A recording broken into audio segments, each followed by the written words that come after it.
The Milwaukee Bucks just beat the Brooklyn Nets in Game 7 of the Eastern Conference semifinals.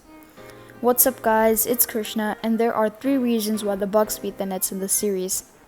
But before we begin, I want to give a huge shout out to the boy YouTube Copyright. He's a recent member of the channel, but ever since he joined, he's shown nothing but support.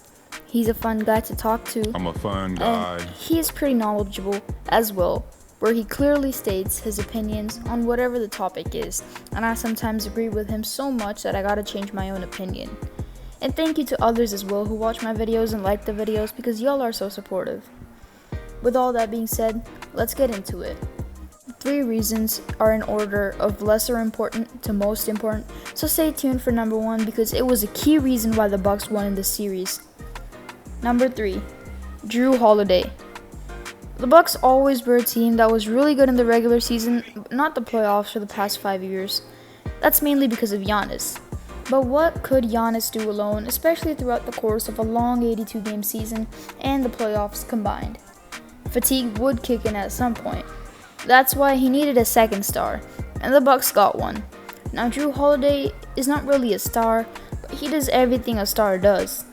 He's the best guard defender in the NBA and offensively skilled as well. However, the best thing about him is his basketball IQ and his veteran leadership, which he has showed to us in the playoffs so far.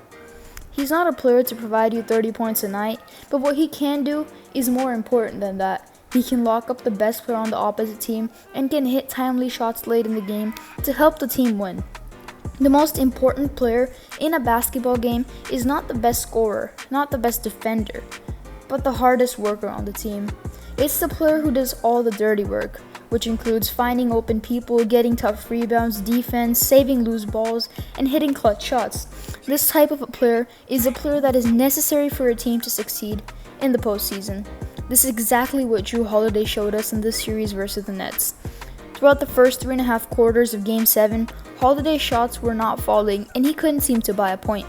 But unsurprisingly, when it mattered the most, in the late 4th quarter, he hit 2 key 3-pointers for the Bucks to take the lead and also played terrific defense on KD every time he was switched onto him.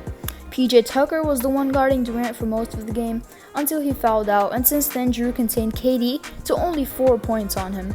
Holiday is a pass-first type player and looks to involve other players on the team into the action, but when it's time, he shoots the ball as well. This was one of 3 important key reasons why the Bucks battled and put up a great fight to ultimately beat KD and the Nets. Number 2, Khris Middleton. The Bucks are a team that is defensively capable of anything, but their more important problem lies on the offensive side of the thing.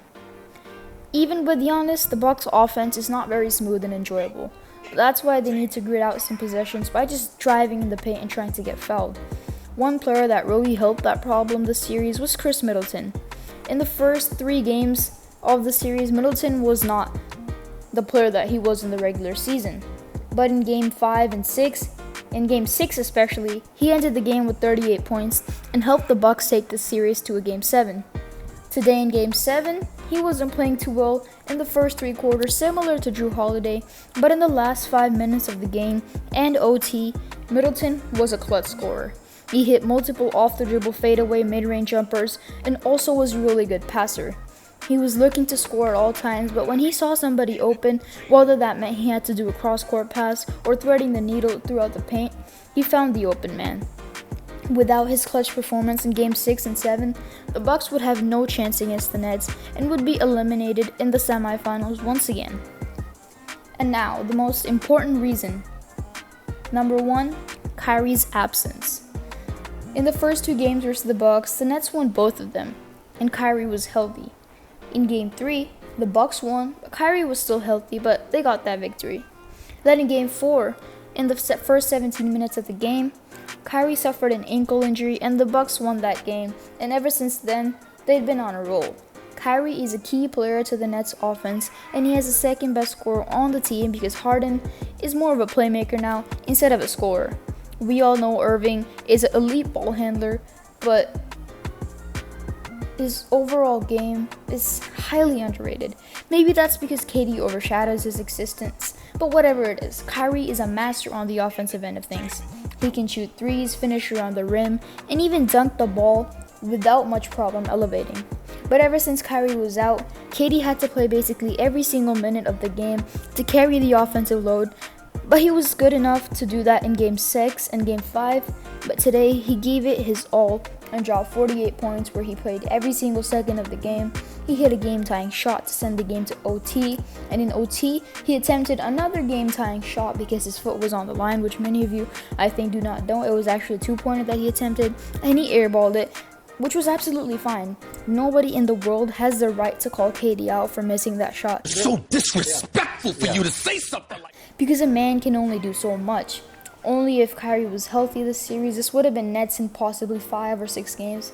But since he wasn't healthy, then the Bucks ended up winning.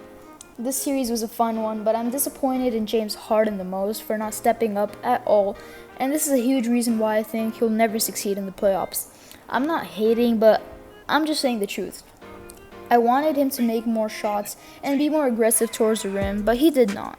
I know he's playing with a sore hamstring, but still, you gotta be a bit better at least. In Game 6, we could see he had a problem on defense and he couldn't guard the players, but today he looked like he was better and could have done better. Nobody knows what's really going on with his hamstring, but to the normal person watching the game, which is me, he looked fine. So I can only say my opinions based on what I saw, not based on how he feels while playing. But that's it for today, guys. This was a fun video, an exciting series to talk about, and if you enjoyed, then consider clicking the thumbs up button and subscribing to the channel. I make constant NBA content, which all NBA fans will surely enjoy. Until next time, peace out.